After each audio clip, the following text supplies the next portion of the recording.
একটা সুষ্ঠু স্বাধীন বাংলাদেশ চাই, যে বাংলাদেশে কোনো রাজনৈতিক দল থাকবে না, কোনো দলে বিভাগী হবে না বা কোনো অবিচার হবে না, অন্যায় হবে না মানুষের প্রতি। স্বাধীন দেশ চাই, সুষ্ঠু দেশ চাই, যে দেশে মানুষ স্বাধীনভাবে চলাফেরা করতে পারবে, সুষ্ঠুভাবে চলাফেরা করতে পারবে, কোনো ভয় কাজ করবে না যে আমি এই জায়গায় যাচ্ছি, এই জিনিসটা করতেছি, একটা স্টেপ নিচ্ছি। আমার মনের মধ্যে একটা ভয় জিনিস ছিল আগে, এখনো অনেকের আছে, যাতে এই ভয়টা না থাকে আমাদের মনের মধ্যে, এই ভয়টা যেন দূর হয়, এরকম দেশ চাই আমরা।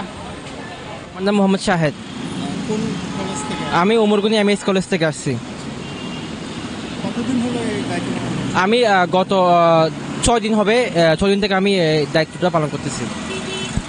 ট্রাফিকে আপনারা কি কি সমস্যা দেখতেছেন? ট্রাফিকে সমস্যা বলতে আমাদের দেশের সবচেয়ে বড় সমস্যা যেটা হলো মানুষ ট্রাফিক সম্পর্কে খুব ধারণা নেই তাদের মধ্যে। আর মানুষ যে ট্রাফিক নিয়ম যে জিনিসটা তাদের মধ্যে নাই বললে চলে। আর আরেকটা সমস্যা হলো যাত্রীদেরকে আমরা যারা গাড়ি এবং যারা মানুষ যারা রাস্তা পারাপার করে তাদের মধ্যে যে মূল্যবোধ জিনিসটা টোটালি নাই, না নিয়ে বাসাতে ব্যাড না হয় এবং তাদের সেফটির জন্য আমরা এই কথা ওদের বলতেছি। এই 6 দিনে কি কোনো অপ্রীতিকর ঘটনার সম্মুখীন হয়েছেন?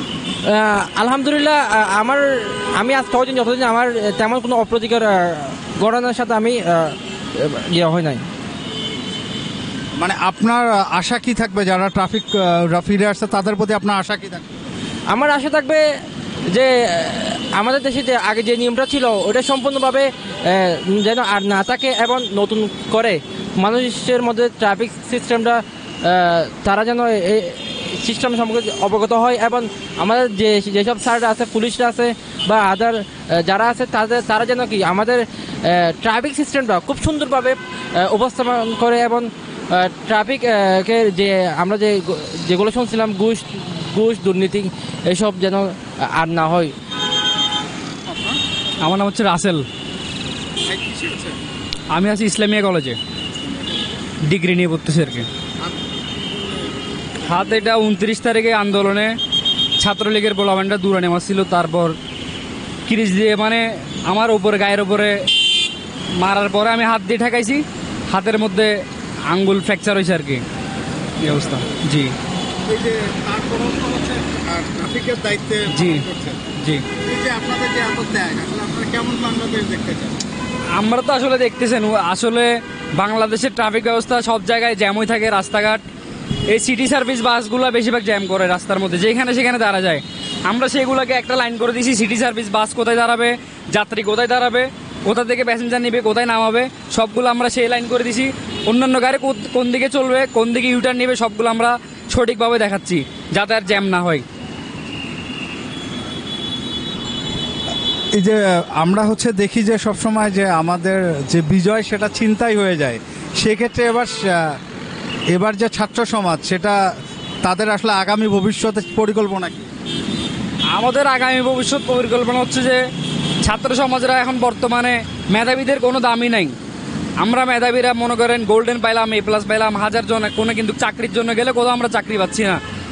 আমাদের চাকরির জন্য গেলে মেধা খুঁজতেছে না, টাকা খুঁজতেছে, হয়তো কোটা খুঁজতেছে, কিন্তু সেটা আমাদের নাই।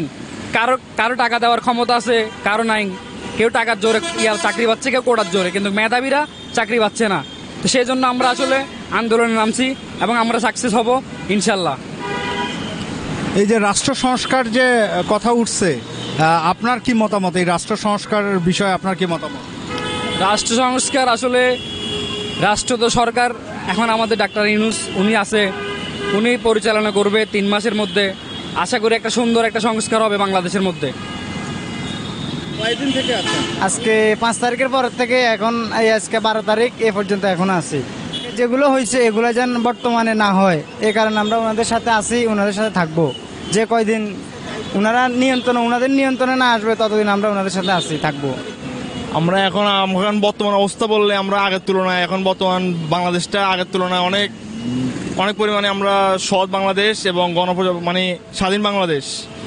যে 1971 সালে যে মুক্তিযুদ্ধ হয়েছে, এরপর থেকে আমরা স্বাধীন বাংলাদেশে যে কোনো একটা মজা বা একটা আনন্দ, স্বাধীনভাবে আমরা দেশে বসবাস করব, ওই একটা মজাটা পাইলাম না। কিন্তু এখন আমরা 2024 সালে কোটা সংস্কার আন্দোলন করে আমরা যে এখন স্বাধীনতার যে একটা মজাটা পাচ্ছি, স্বাধীনভাবে যে চলাফেরা করতে পারতেছি, আগের তুলনায় এটা অনেক ভালো লাগতেছে, প্রাউড ফিল করতেছি অনেক।